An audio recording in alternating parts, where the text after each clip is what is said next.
You asked me to mock the NBA draft, and I'm going to do so. First round only, though.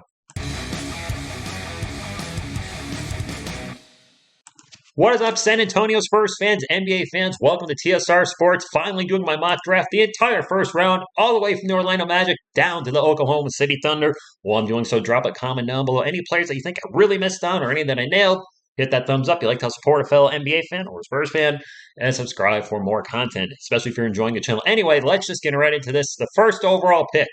And on the top right above my head, you have the team's needs, Orlando Magic. They need a power forward, and I think they take what many consider the best power forward in this draft class. I'm taking Jabari Smith Jr. out of Auburn. He generally seems to be the consensus overall number one pick. I'm agreeing. Now, right here, the Oklahoma City Thunder with the second round pick. I think they can go either one or two ways. They go with Apollo. They can go with Chet. What's their biggest need? Center, power forward. Really, they need both. Chet, I believe, is going to be more of a center in the NBA, which is why I have them taking Chet Holmgren at the number 2 spot. Number 3, listen, the Rockets, they have Christian Wood. Maybe he'll be there, maybe not. But I certainly feel no matter what happens, Chet Holmgren, Jabari Smith, and Paul Montaro are all going to go in the top 3, and the Rockets are going to sit there and say, "Yep, we got to take Paolo." So I'm taking Paolo. There's no way I see any one of those 3 players dropping off of the top 3 spots. Now things can start getting a little mixed up as we move forward. The Sacramento Kings, lucky fans, you're lucky, do have the 4th overall pick, and if we're taking best player available, they would take Jaden Ivey. That being said, they do have De'Aaron Fox, and I don't think they're going to draft the point guard, so I think they go with the next best player available at a positional need, power forward. And I think Keegan Murray, who originally was mocked around 7, 8, 9, even going to my Spurs, maybe at number 9, has moved up a lot, and I think the Iowa power forward goes number 4 to the Sacramento Kings. Up next, we have the Detroit Pistons, and they do need a point guard. So I think Jaden Ivey is a pretty solid pick and an easy pick at number 5. So Jaden Ivey off the board out of Purdue. Top 5 is done. Number 6, the Indiana Pacers, and I struggle a little on this one. It's like the Pacers, which way do they go? They do need a point guard. Could they take Dyson Daniels? They could use a center. Do they go with Jalen Duren? Although Duren's been dropping in the drafts, which player do I see them going with? And I have the Pacers actually going a little different direction, taking a small forward. And I have them taking Benedict Mathurin. I hope I'm pronouncing his name right. Figured I'd try to change things up from some of the obvious mock drafts too, and going with the small forward. Anyway, moving right along. We have the Portland Trailblazers next, who have some pretty big needs at power forward. Unfortunately, there aren't any power forwards in the next couple picks, so I figured they'd go with somebody that could play small forward, maybe move them over to power forward. I'm actually going to switch things up and take A.J. Griffin for the Portland Trailblazers. 6'6", 222, freshman out of Duke. Moving right along, we have the New Orleans Pelicans, who I believe do they have 2 picks in this draft? No, they just have a really high picking coming off a very good year. Pelicans, they need a guard. I'm looking. I'm just going to go for a lot of these teams. I'm going to go best guard or best player available at a positional need. They really need a point guard. They need a center. I'm just going with the best player available, Dyson Daniels. I've read a lot of good things about them. I have him finally coming off the board at number 8 to the New Orleans Pelicans out of the G League Ignite. My team, the San Antonio Spurs. We could take best player available, Shaedon Sharpe, who's still there, the number 7th pick, player overall, if you will, according to ESPN. However, we have a ton of guards. Some of you want us to draft Jeremy Sohan at 15. I know this is not a popular pick, and I know we have a few players at this position, but I don't know if they're going to be there next season. If he's available, I'm taking the big guy. I'm taking Jalen Duren, who, while Jakob Poeltl has a higher ceiling, higher floor, I do think Jalen Duren could eventually have a higher ceiling. We need rebounding, and he can just score at will and gives us a legit lob threat in the paint. So I like Jalen Duren to the Spurs at number 9. At number 10, the Washington Wizards, I almost said their old team name, come up next. And this was kind of a tough one. This was a pretty tough one because they still have Bradley Beal. I think Bradley Beal is going to sign an extension with them or come back with his player option. He could leave. That being said, depth is never a bad thing. And at this point, I think we do take best player available. And I think the Wizards are going to go with Shaedon Sharpe out of Kentucky. There's too much potential there. And Beal, let's be honest, has struggled with injuries at time in his career, so he is off the board. The New York Knicks, picking at number 11. You look at their team needs. Center is in red for Severe. I think this is kind of a no-brainer. I think they're going to go with Mark Williams out of Duke, off the board. Moving right along. OKC would have OKC again. They've already picked up Chet Holmgren, and now they have another pick. OKC fan, Thunder fans, Thunder. Sorry, with the 12th overall pick. Man, two picks, two lottery picks for OKC. They need a small forward, so I'm going to switch things up. I know Johnny Davis is available, but I'm going to go with Osman Deng. He's my pick. OKC. Nice, two picks. 13. I can't see Johnny Davis still being on the board at this point, although the Hornets really do need a center and power forward. They could go Johnny Davis. They could go Jeremy Sohan.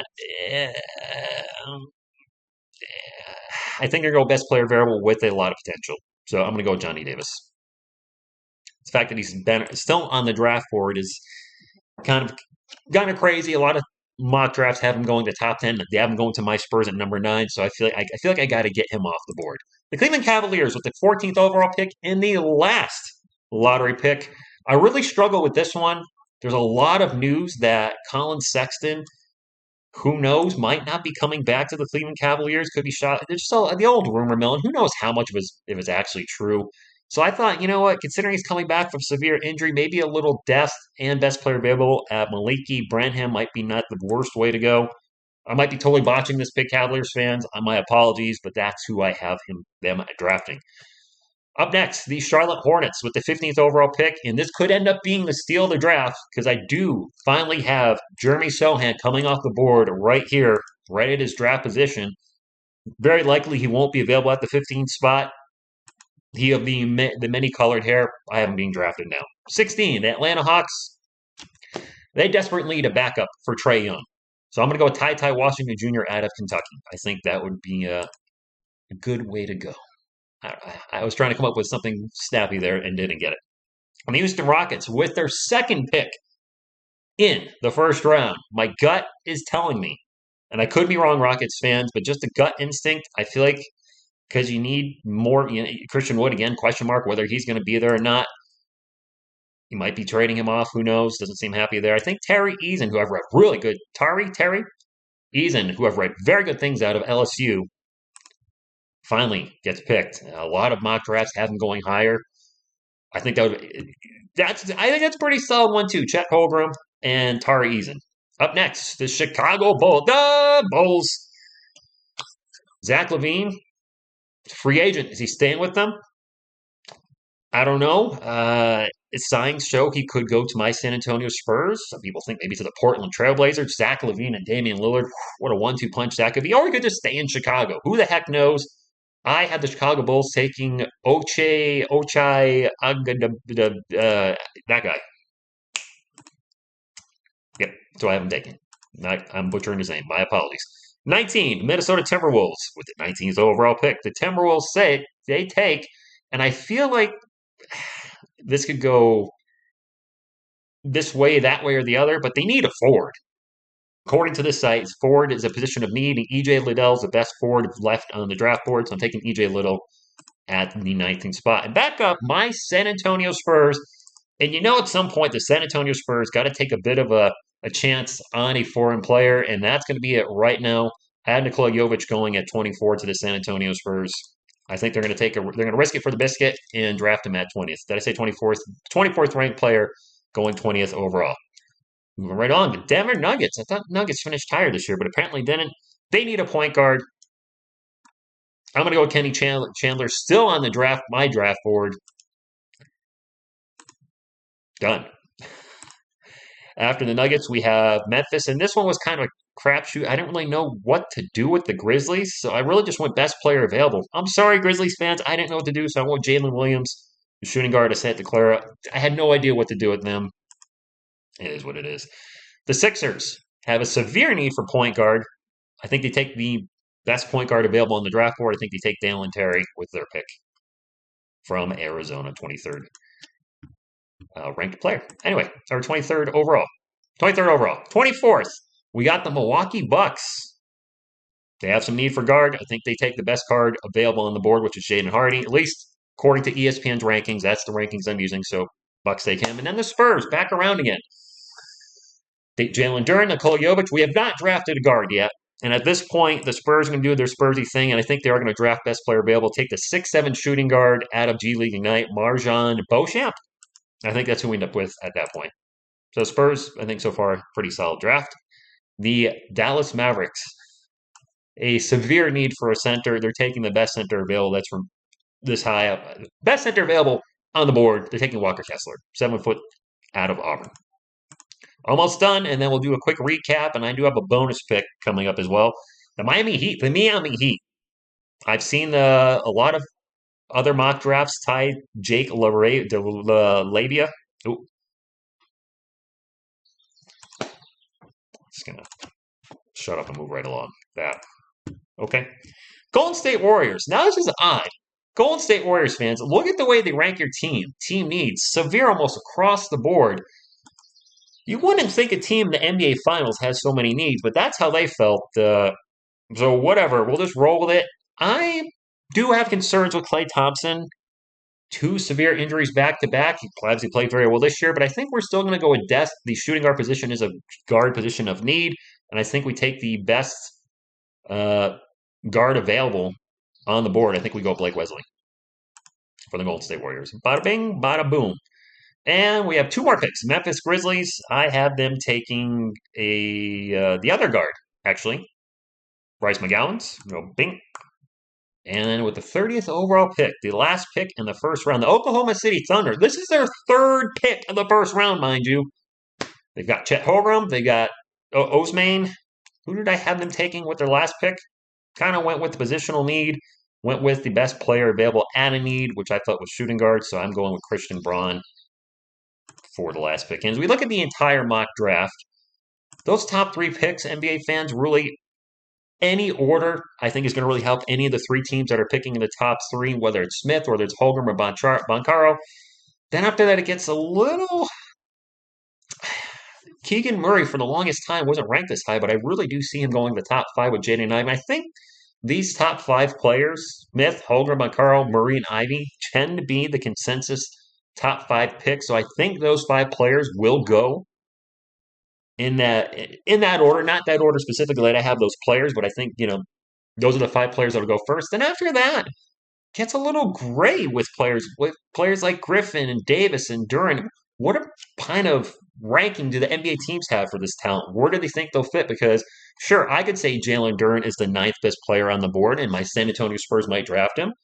But then again, the Pacers may feel like, even though they've got the beast at center already, might feel like, yeah, no, we need another center. Or perhaps the Pistons feel like he's the 5th best player in the draft. It doesn't matter what we think. This is fun to do, don't get me wrong. But in the end, the NBA teams themselves are going to decide this player is who we feel is going to help bring our team to the next level, whether the 5th best player or 10th best player or 15th best player when they're of course, based on analysis, if they're drafting, let's say, at the 5 spot. Any picks that I feel like I could have done better? Any surprise picks for me? Let me just wrap this up with surprise picks. And I do have a bonus pick. I mentioned a bonus pick. In round number 2, the 38th overall pick, the San Antonio Spurs select Kai Soto. You heard it here first. If he drops to the 2nd round, who the heck knows with the NBA draft? But as far as surprise picks in doing this, and I did my best with positional needs, best player variable, some spots that I think I'm going to be off, to be honest with you. AJ Griffin, I'm not sure he'll go that high, but maybe he will. Benedict Mathurin, I'm not sure he'll go that high, but maybe he will. And then it's players that were picked lower than expected. I didn't expect Shaedon Sharpe to drop to the 10th spot, but that's where I had him. He's been mocked in drafts a lot, quite a bit higher. Mark Williams generally has been mocked a little bit lower. And then Johnny Davis down to 13, and Jeremy Sohan. I had both players kind of drop, but a lot of mock drafts have Johnny Davis top 10.